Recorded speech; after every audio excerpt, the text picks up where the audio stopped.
Anybody, anywhere, It's time to take command with former NFL tight end Logan Paulsen. This pass caught by Paulsen, the tight end. And from 106.7 The Fan, Grant Paulsen.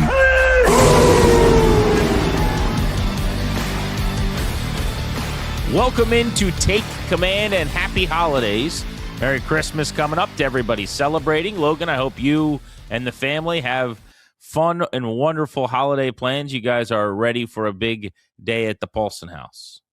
Yeah, I think we're going to be ready for a big day at the Paulsen house. Probably Santa's going to come a day early. Maybe, send a letter up to the North Pole today or tomorrow saying, hey, Santa, we got to be doing Christmas on Wednesday. Daddy's got to work. So I think that's the big kind of action item for the next couple of days. But the kids are juiced. I'm sure your kids are juiced. Like, everyone's excited. Let's go. Oh, they are fired up. There's been a lot of letters being sent. There's a lot of crafts being done. We got the elf monitoring everything from the fireplace. And anytime somebody's acting up, the elf tells me that he doesn't like what he sees, but the kids can't hear it. It's really interesting. So, yeah, there's a lot going on at the Paulsen house right now. Both Paulsens. Two different locations, it sounds like. Remember, that on Take Command, you can watch us, 106.7 The Fan and Team 980 if you want to see us in high def. And, of course, you can subscribe to the pod so you get this audio, wherever you get your podcasts. Make sure that you check us out. We give you 3 episodes a week and into the off season. There's going to be a ton of breakdowns on potential free agents as well as the draft class. We're going to cover the off season better than anybody. So make sure you lock in. Next up is the Christmas Day slate, though, including the Commanders and the Cowboys. I will say, if you look at the Christmas Day trio of games here, the NFL often doesn't swing and miss, benefits from some luck a good amount of the time. You've got the eliminated Cowboys and the eliminated Commanders with what looks like, as we record this, Josh Johnson under center, QB3. Then you've got the Lions playing the eliminated Vikings, and the Vikings are likely turning to their third quarterback this year, Max Brosmer.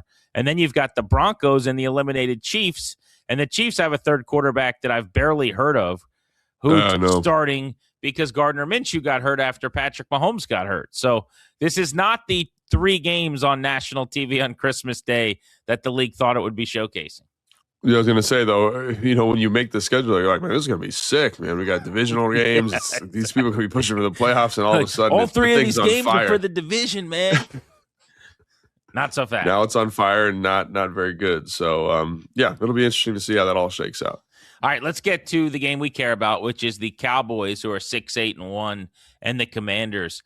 Dallas has had a rough go of it defensively.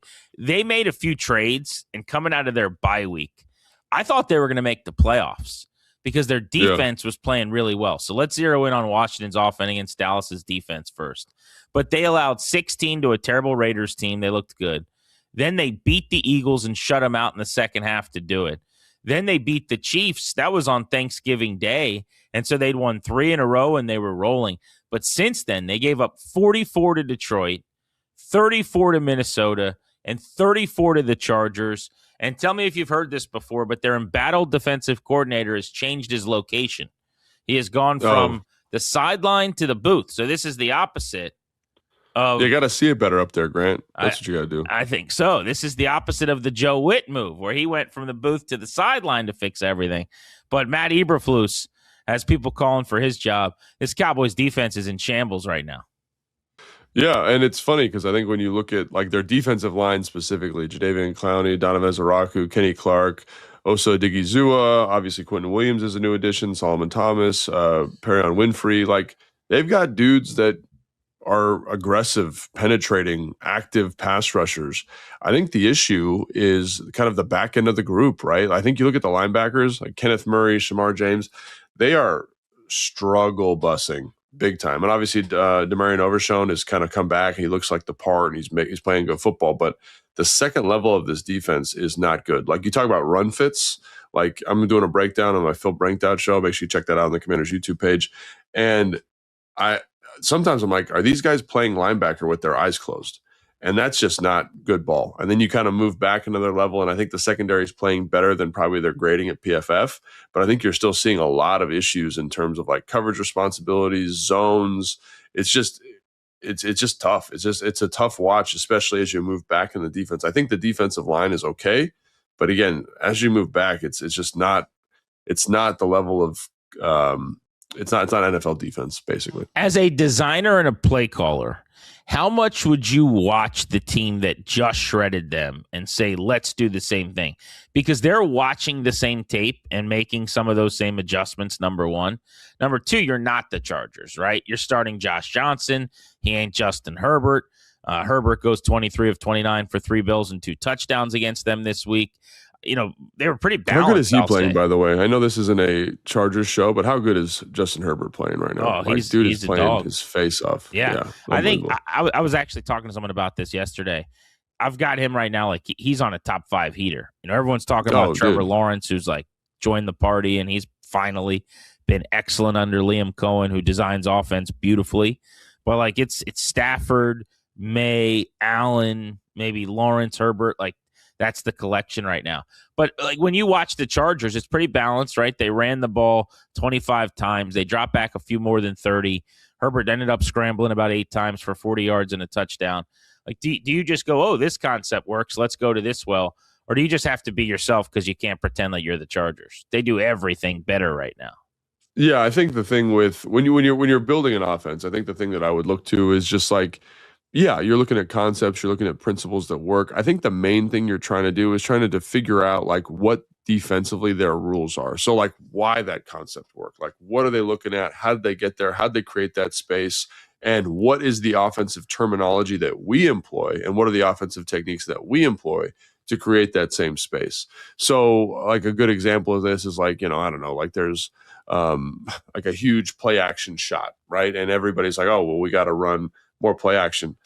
Hypothetically, let's say we're not a big play action team. We can run a route distribution that affects their rules, the defense's rules, the same way. And it's in our terms, it's in what we want to be. And I think that's kind of what I would do here is I'd kind of say, okay, here, like, you know, they had a hard time with this run. Like, do we have a run like that? Like, yes, we do. Like, what's the formation? Why did they play it this way? And I'd try to make sure that I could stack it in our verbiage and our kind of philosophy to make it work for us. When you watched, is there a specific type, I don't know about run, but like in the run game, like what are you thinking here? Is this more getting Bill to the outside? Is this battering ram Chris Rodriguez downhill to keep Quinnen Williams honest from getting up the field? Like, how do you view it? So it's interesting. Like when I watched this, I haven't watched the Chargers game because they played it on Sunday. So I was doing all my breakdown stuff like Sunday night. So I watched the Kansas City game, watched the Detroit game, and there was one other game in there that I watched. But basically to me, like I think their defensive front's pretty good. And what I would say is like, you just need to consistently attack the linebackers of this front. And so, like, I remember when we were prepping for the first game, like there was a couple plays like Carolina ran, for example, where it's like we're running a little bit of misdirection. Their eyes get bad. They bump too far with the motion and you hit a gash. So to me, it's about manipulating those guys at the second level of this defense, and that has to come to the forefront. So it's not so much like, hey, we're going to run power, we're going to run counter, we're going to run outside zone, inside zone. It's like I want those guys to be thinking all the time because they just do not fit runs well. They just don't do it. So the more I can get them uncertain, the more I can get them unsure, I think it leads into our favor. Now, this is the thing. To me, this is the $1 million question of this game, is that they have not blitzed a ton this entire season. They just don't do it. But the last time that they played, I'm talking the Commanders and the Cowboys, Eberflus was like, we're just going to blitz every single play. And we did not have a good solution for it offensively. And it totally mitigated any kind of advantage you could get by manipulating the linebackers. So my thing is like, why all of a sudden did they choose to throw that pitch against us? Obviously, that's right after the Chicago game where Chicago kind of became much more aggressive in terms of bringing first and second down pressure. And then they haven't really gotten back to that. So is that something that we have to prepare for if we're the Commanders? Again, I want to attack the linebackers as much as possible, run fits, eye discipline, make them really challenged. I want to use a lot of pullers because, again, they kind of mess that stuff up quite a bit. But if they're going to bring a lot of run stunts on first down, which they did in the first matchup, is that something I have to be ready for? Yeah, I think that going back to the first matchup is interesting too. And I've got a few questions about how they handled Washington, but I want to ask a similar kind of game planning question. I mean, how much do you look back at that if you're a coordinator putting a plan together and say, okay, this is what they did? Because it is a while ago. It's week 7, right? Yeah. Teams are different. You got guys that are in, guys that are out. Like, they harassed Daniels with those blitzes. He really struggled, I thought, in that game. He was 12 of 22 for $156 before he had that hamstring injury. And then Mariota throws the pick 6. But, like, are you watching that, or is that too far back? Like, what's more useful? How they played you or what they've done in the last month? That's always the question when you're prepping these games. I think for me, like when I was with Kyle and Sean and, when I was down in Atlanta with Sarkisian and all those guys, like the thing that they would do is like they would bring it to your attention. Because ultimately, like as the player, you got to play, right? So they'd be like, hey, man, last time we played them, they did this. So let's make sure we got this call on deck, this check on deck, and we feel really good about it if we do get this, right? And then it's like, that's what they did in the last matchup. But recently, they've been more here in this kind of space where they're in 4 down, they're in this coverage, they're doing all these different things. And I think that's where I would say, like, you gotta prep for both. And so, and it doesn't take a lot, right? Because this is NFL football. Guys are pros. You just need to make sure that your guys have the tools to handle it. And that was something in the first matchup is like, I don't know. It doesn't seem like the offensive line was ready for this kind of movement. It doesn't seem like the quarterback was ready for this type of blitz. And which makes sense because prior to that game, they hadn't done anything like that. So I just want to make sure that we've at least put that scaffolding in to say, hey, if they do this, this is what we're going to do. And if they don't do this, this is what we're going to do. And does that take a little bit more game prep? Absolutely. But that's how you win football games. You got to invest. And I know it's the holiday season, but we got to make sure guys know what to do when we get certain looks. Yeah, that last game, by the way, which was a nightmare, they lose 44-22 in Dallas. Lest we forget, the offense was going through Jalen Lane, Chris Moore, and Robbie Chosen in the passing game. Those were your top 3 receivers that day. Look, we don't know yet as we record this what the quarterback situation is. Dan Quinn did come out on Sunday in his press conference after the game saying that Marcus Mariota is not just dealing with a hand, but he's actually got 2 different injuries that he's dealing with. So I think it's very possible we could see Josh Johnson. I want to know what you think about my take, and I'm assuming you'll disagree with it, which is perfectly fine. But I wouldn't start Josh Johnson. I would start Sam Hartman. And I would for the same reason that I want to see more from Ben Sinnott and Jordan McGee. Like, what does starting Josh Johnson do for you? I want to get Sam Hartman a rare chance to play. I guess my question to them with like truth serum would be, what is the point of Sam Hartman being on the roster if he can't play in a situation like this at the end of the year? So, well, it's a great point. And so what I would say about this, and this is something I was talking to like my father-in-law about this or something, was he had a similar question, right? And the thing that came to me was like, you have 4 quarterbacks on the roster, Jane Daniels, Marcus Mariota, Josh Johnson, Sam Hartman. How much practice has Sam Hartman done this year, do you think, Grant? Like, you know how practice goes, right? Yeah, like I would say next to 0. Like, he's probably thrown less passes. Like, I can't even imagine. Like, he doesn't, I'm sure he doesn't, he does very, very, he's probably played more scout team linebacker than he's actually played scout team quarterback at this point. Like, because if Jaden's starting and I'm Marcus, it's like, I'm taking every scout team rep. Get out of here, Josh Johnson. Get out of here, Sam Hartman.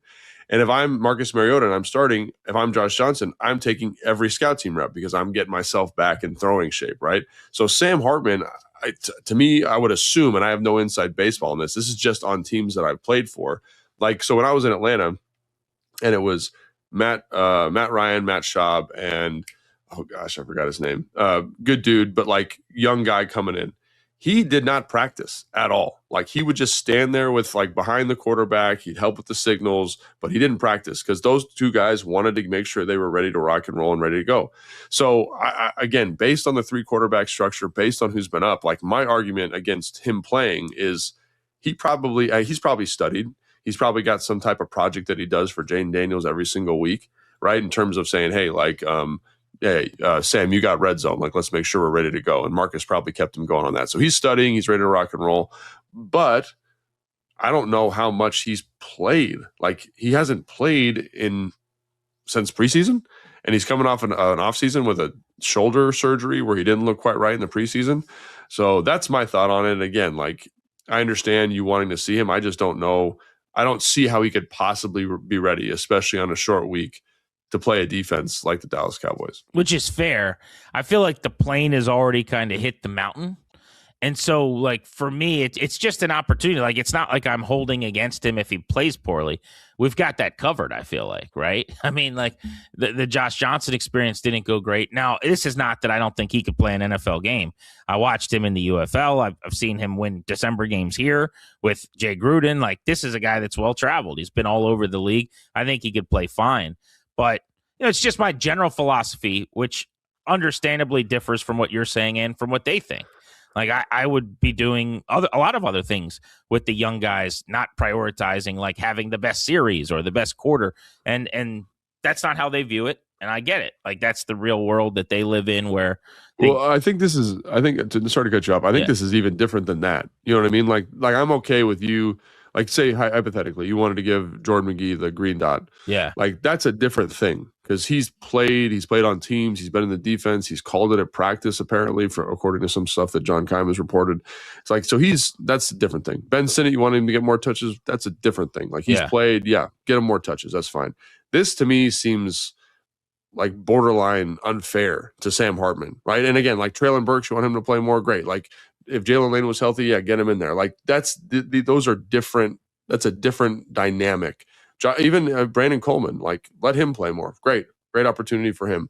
But they've been up every week. They've, again, larger expanded roles for those players makes a lot of sense to me, especially with 2 games left on the schedule. But this just seems like you're putting someone out there in a situation that they can't be successful. And I think that's why I would push back on the Sam Hartman thing specifically, as opposed to some of these other, like you want Ben Sinnott to have 10 targets. I support that. Yeah, have 10 targets, Ben Sinnott. Great. Again, because he's up, he's been at the NFL, speed, pace, he's in condition, all those things that would allow him to perform at a high level. Makes sense, yeah. I mean, we've seen guys sign and start at quarterback within a few days, right? Yeah. And on top of that, like, I guess if he was practicing very, very, very limitedly, how much would that change things than not getting a lot of work? But I certainly get your point. It would be a difficult challenge. I think it's going to be a difficult challenge for Josh Johnson, who's barely practiced at all. Correct. Too. Maybe it's just the interest in me rather seeing someone who might have a future. All right, next, let's get into the defense for the Commanders and how they're going to handle the Cowboys offense, which could be the bigger issue on game day, on Christmas Day. It's a holiday. Take command. Logan Paulsen and Grant Paulsen.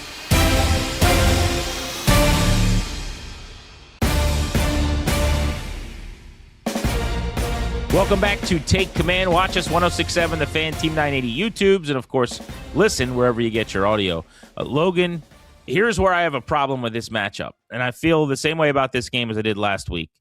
I don't know how the Commanders are going to defend the wide receivers on the outside of the Dallas Cowboys. So with A.J. Brown and Devontae Smith, my fear is you spread them out, you go empty at some point, and now what? How do I defend that? I just don't have the Jimmies and the Joes. The Cowboys do that better. I mean, this is now CeeDee Lamb and George Pickens, who's just an animal on the outside that, can't be tackled by one person when he is motivated. This is a terrible matchup for me. How would you try to go about slowing them down? Oh, man. Yeah, that's a good question, Coach. I mean, you mentioned all the playmakers they have on the perimeter. I think the thing that is maybe the most impactful variable on this is how well Dak Prescott's been playing since the season began. Like, he's borderline. I mean, if they were better, he'd be a borderline MVP candidate. Like, he is absolutely spinning it, man. He is playing really, really good football. And, hats off to their offensive coordinator. Just seems to kind of have found like this really nice balance of running the football, a variety of runs, screens, play action, boots. It's a really well-layered, well-designed offense. And you get a quarterback who's absolutely ripping it. Like, there was a play versus Detroit where they're running cover Tampa 2, and Dak's eyes rip over to the seam on the right, and then the tight end on the left kind of sits down in the soft zone, and he turns back and throws this great seam to him. There's a 20-yard gain. I'm like, how do you stop that? When a quarterback is playing that way, when the offensive line's protecting that way. There's another play, I think it was versus the Bears, where they run a play action dig from under center. They reverse out. It looks like duo. Everybody steps up. He turns and rips a 20-yard dig on a dot to Pickens. DB's playing through the hands, and Pickens just gets up over top of that thing and rips that off like a basketball player getting a rebound. And so even when the play was well covered, you got a guy out there, you got a Jimmy who can make a play in George Pickens, who makes better contested catches than I've seen anybody make. His route trees diversifying. CeeDee Lamb underneath has been great. Ryan Flournoy for them, who's kind of their slot receiver, undrafted or a late drafted 5th round player out of directional Missouri State a couple years ago, was doing a great job. The tight ends, their tight end group is really consistent in my opinion. They block, they can pass protect, they can catch the football. So again, I think the defense is playing significantly better. And if the offense was playing well, I think they'd have a shot, because they'd fall into a 3 and out here. They'd hold them to a field goal there. And if the offense could sustain drive and keep them off the field, you're probably looking at a nice 28-21 Dallas Cowboy win. But if Josh Johnson's at the helm and he plays like he played last week versus Philly, and again, this defense is nowhere near. They're not even in the same zip code as Philly's defense. So maybe, Josh Johnson feels more comfortable as a week of prep. The offense is a little bit better. But this offense, man, is the real deal. They are a real deal offense that presents real deal challenges. And we saw what they did, what they can do and what they're capable of doing in the first matchup. And it's not like they just did it to the Commanders. They do it to everybody, right? George Pickens goes off and has a big day. Anyway, yeah, it's just a tough out. Lamb and Pickens combined for 9 for 190 against Washington. If you guys remember in that game, it was the CeeDee Lamb home run ball in the post where a couple guys run into each other was tough. But, they were contested, to your point. There were a couple plays where Lattimore's in phase and Pickens just, grabs the ball off the top of his helmet. These are big boys, and everybody's watched them all year long.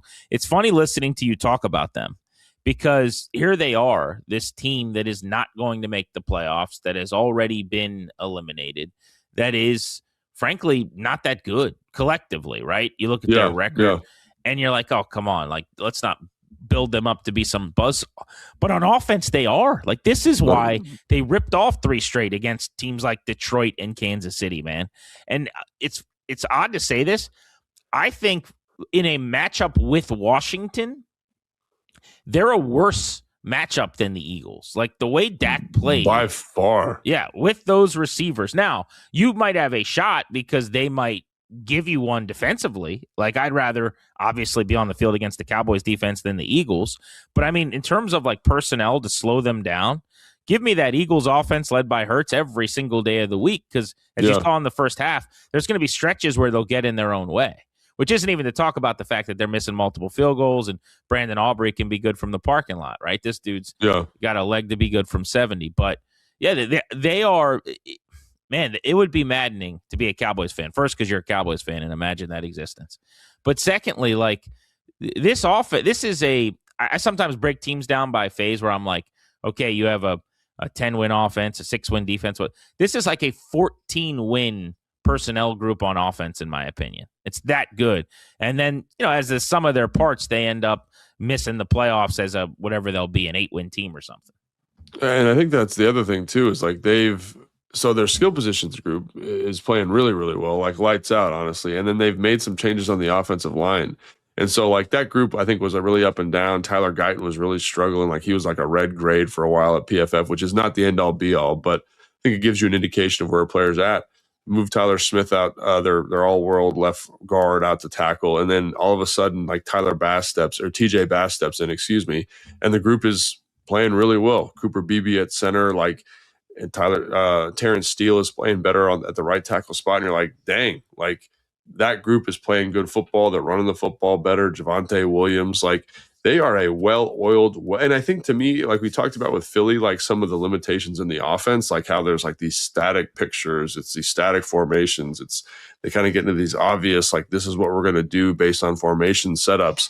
And this is not that offense. So not only are they getting great execution from their offensive line, from their skill guys from the back, the quarterback's playing at a top 5 level, the offense is also challenging to deal with because they get in multiple formations. They get in formations and they kind of match plays. What I mean by that is they'll get in the I formation, they'll run weak, then they'll run sift, they'll run duo, then they hit you with the play action pass for a big play.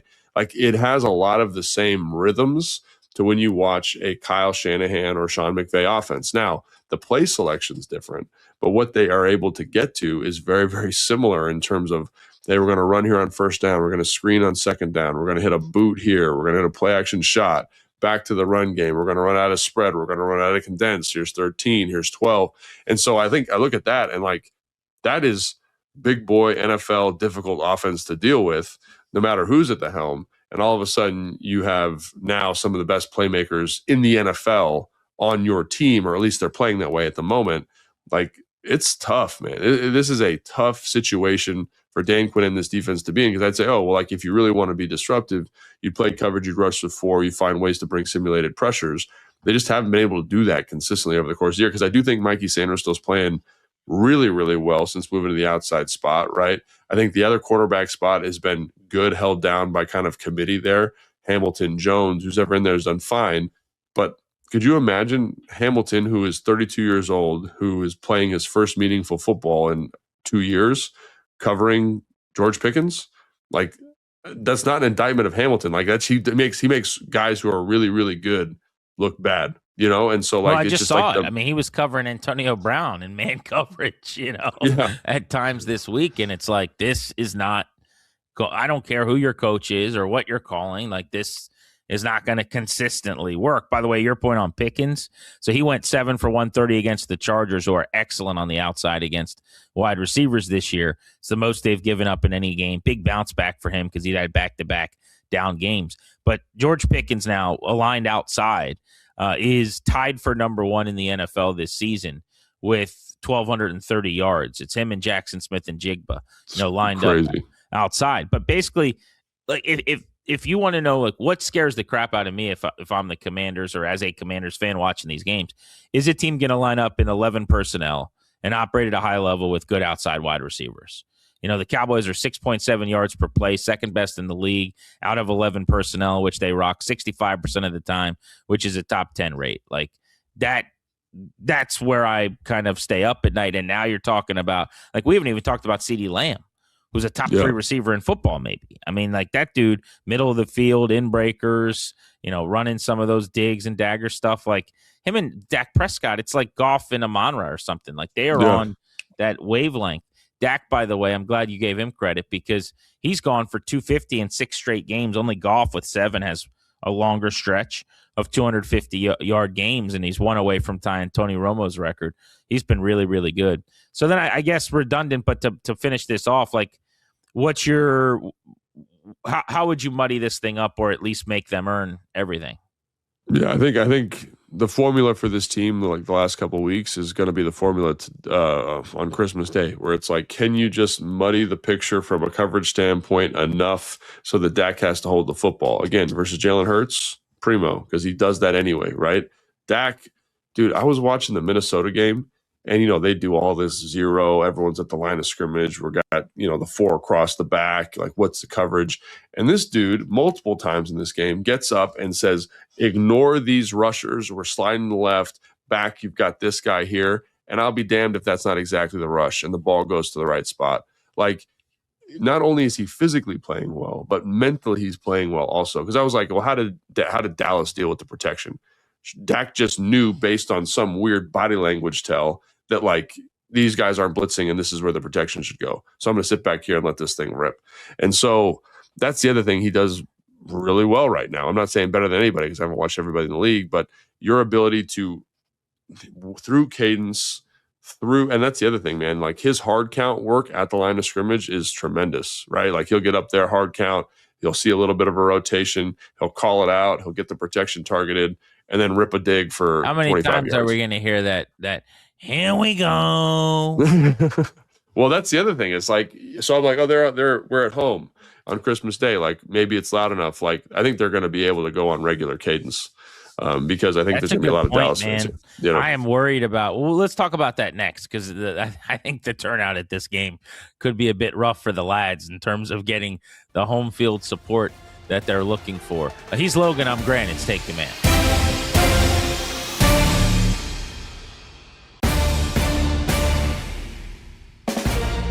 Welcome back, Take Command, 106.7 The Fan, Team 980 YouTube channels. And, of course, you can get this audio wherever you get your podcasts. Logan, you just brought up at the end of the segment this idea of if you're at home, maybe it helps a little bit because Dak can't do a lot of his cadence stuff.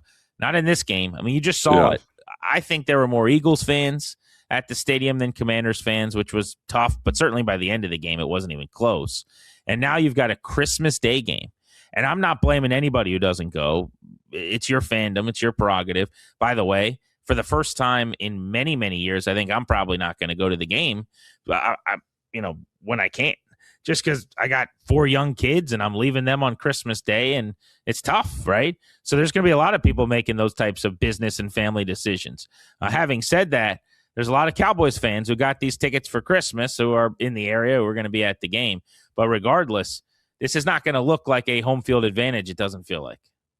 Yeah, and I think, I remember playing, what was that, 2013, we had a late season game against Dallas, and it got so loud that we had to go on the silent count, like in the stadium. Like, so obviously Dallas fans travel well, and the couple advantages you may get from a home field crowd, like you can't go on the aggressive hard count cadence, you can't go on the yellow, like where Dak can do all of his orchestrating at the line of scrimmage.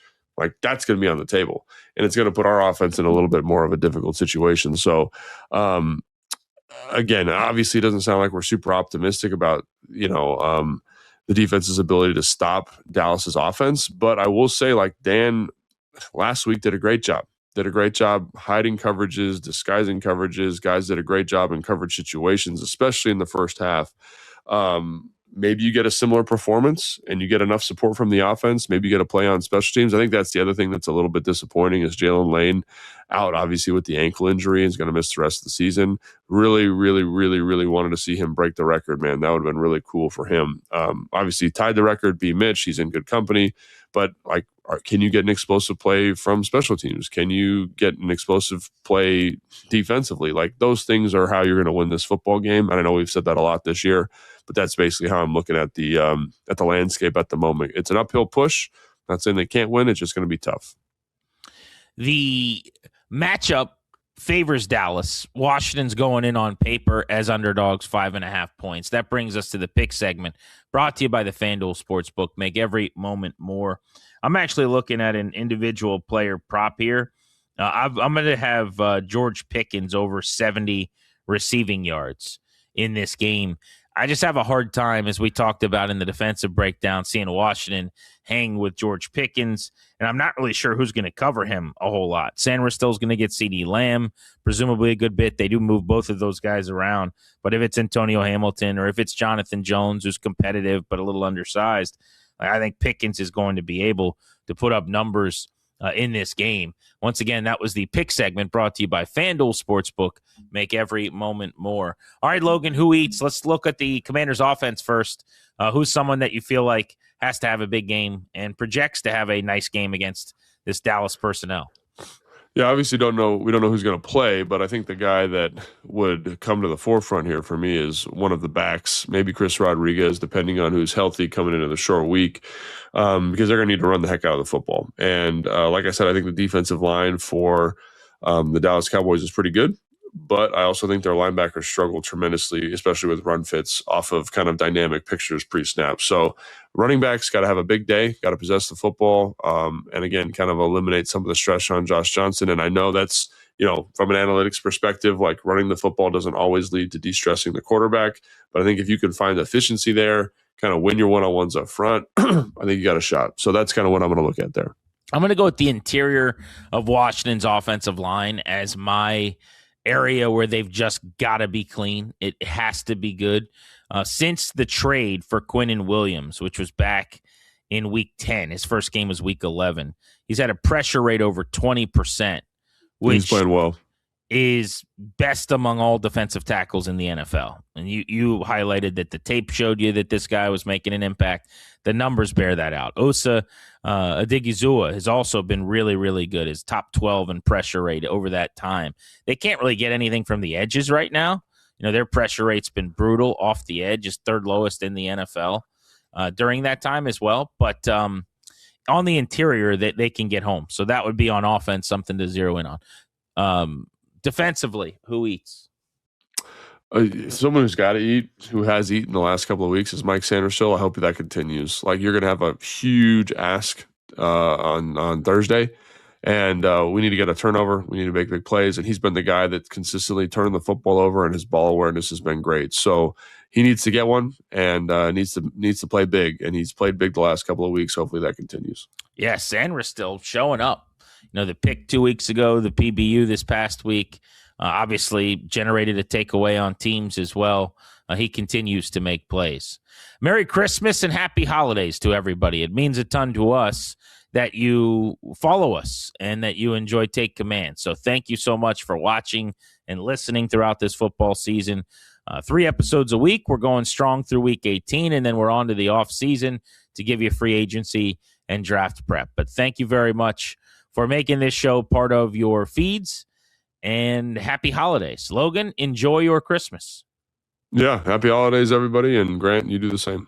Thanks to our producer, Evan, for his hard work as always as well. For Evan and Logan, I'm Grant saying so long. Happy holidays. This has been Take Command.